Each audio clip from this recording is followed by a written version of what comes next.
back to Tammy Talks About. So we're going to be doing another article. This is actually from Hollywood Live. The title is AH's Dating History. Johnny Depp, Cara Delevingne, and everyone she's been linked to. And this article actually came out today, March the 31st, 2021, and it's by, let's see here, sorry, I hit Emily Selleck. So let's look at this. I found a couple of things in here pretty interesting. So it starts out, actress AH is certainly no stranger to the spotlight.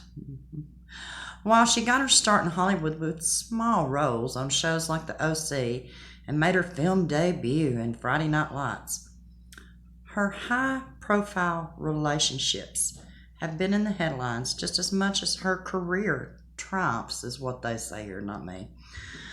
The Zombieland and Pineapple Express actor came out as bisexual in 2010 and has been linked to stars like Cara Delevingne, Johnny Depp, and more. So they start out with Tasia Van Ree, and they say her first high-profile relationship was with painter and photographer Tasia Van Ree. The pair dated from 2008 to 2012. Although she, if you'll remember, got with Johnny in late 2011, 2012. In fact, I saw something back a few weeks ago where her and Johnny and Tasia were in Las Vegas together. So that lends itself to my theory of, I think she targeted Johnny from the minute she met him on the set of The Rum Diary. That's not in this article at all. Let's see. And while they were together, AH came out as bisexual. Well, duh. At GLAAD's 25th anniversary event in 2010, she said, "I don't label myself one way or another. I've had successful relationships with men and now a woman. I love who I love. It's the person that matters." When asked why she decided to officially come out, AH said she wanted to use her platform and fame to be a good role model. I think when I became aware of my role in the media, I had to ask myself an important question. Am I part of the problem? And she didn't answer yes. Go figure.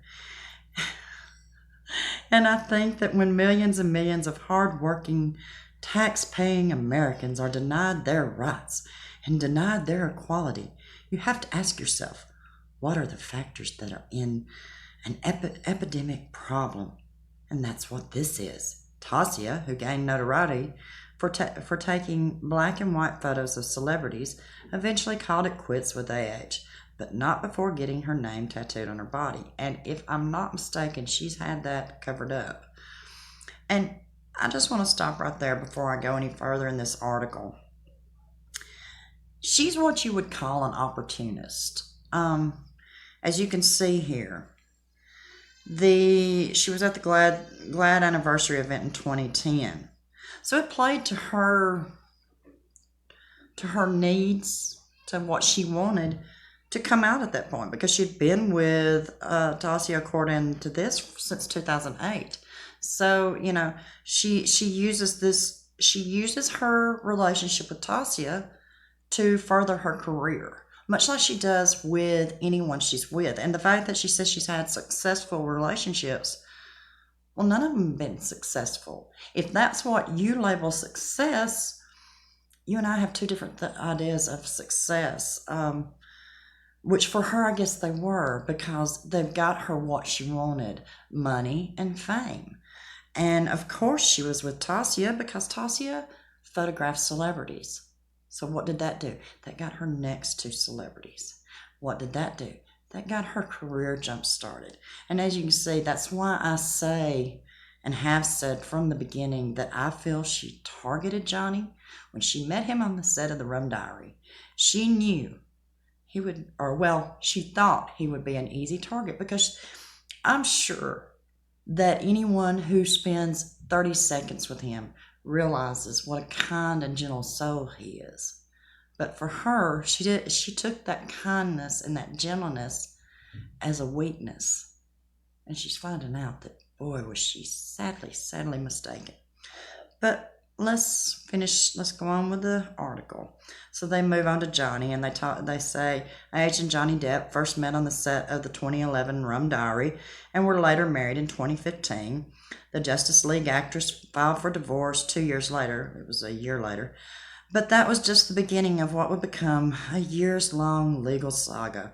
Age obtained a TRO against him in 2016 after alleging he had been, well, you know what she alleged, during their relationship. After the divorce was finalized, they issued a joint statement, and neither party made it. Let's see, it goes on. In 2019, the actor sued AH for defamation after she wrote an op-ed in the Washington Post about leaving that type of relationship, and the case goes to trial in 2022.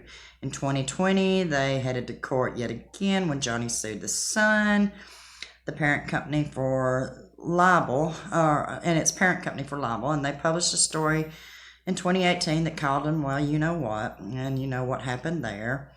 And they go on to say that AH took the stand and claimed that her ex would often accost her, and that he accused her of cheating on him with her co-stars, which we found to be true.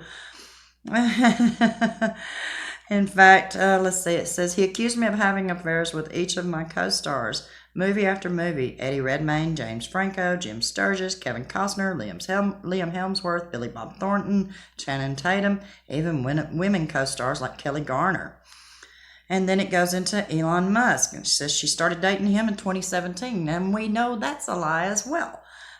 We can link them together through court documents and through, video from as early as 2015, right? So, and it's probably earlier. There's probably a lot more that we've not seen yet. So, yet another falsehood in an article. What a surprise. Which, this lady, I'm not blaming her. She more than likely is having to go with what the narrative is, and she's having to go with what is put out there. So, I'm not blaming the lady that wrote this article. I'm sure she's doing what she has to do. But it says they spent a lot of time together while H was shooting a movie in Australia amid her messy divorce. In a 2020 court case involving Johnny, text messages sent on May 22nd, 2016 between H and Elon were read out. The message came one day after an alleged DV incident involving Johnny and AH, and that AH told Elon she wanted a TRO against her ex-husband. In the text, he offered her 24/7 security and adding the offer would stand even if you never wanted to see me again. Anyway, sorry for being an idiot. The radio silence hurts a lot. It only matters because I really like you. And then it goes on to Cara Delevingne saying that she was linked to her in 2016, again amid her messy split from Johnny. Boy, she's a busy girl in 2016. It was first reported in September by The Sun on Sunday that the pair were getting close while H was in London shooting a movie. They've been seen at the hotel loads and are always very giggly and thick as thieves, out until early hours, a source told the outlet. In October, they were spotted grabbing coffee and were photographed in December leaving Rihanna's party together. Nevertheless, the pair never confirmed their rumored romance. But there was also a rumored romance between the three of them, AH, Cara, and Elon, which that's rumored. And then it goes on to Vito Schnabel, I'm not sure. He's an art dealer, and they dated in May 2018. And let's see, he was previously linked with Heidi Klum. And then it finishes up with Bianca. It says that she first sparked romance rumors with her in January 2020. They were seen making out outside a hotel in Palm Springs, California. How tacky for a woman 34 years old to be spotted making out. I'm sorry, I'm of a different generation. Maybe it's okay in today's society, but it's just tacky, a woman her age doing that. I don't care if it's with a woman or a man. It's just tacky. That's a whole different thing. But anyway, it says they were later spotted at the 2020 Women's March in Los Angeles. They held hands and smiled, and that's where the story ends. But I just found this interesting, especially that statement back at the very beginning, her high-profile relationships. That's what's made her career. What do you think? What did you think of this story? Leave me a comment down on the bottom. Leave a thumbs up. like this video, share this video, feed that algorithm. And as always, thank you for everything. And until next time.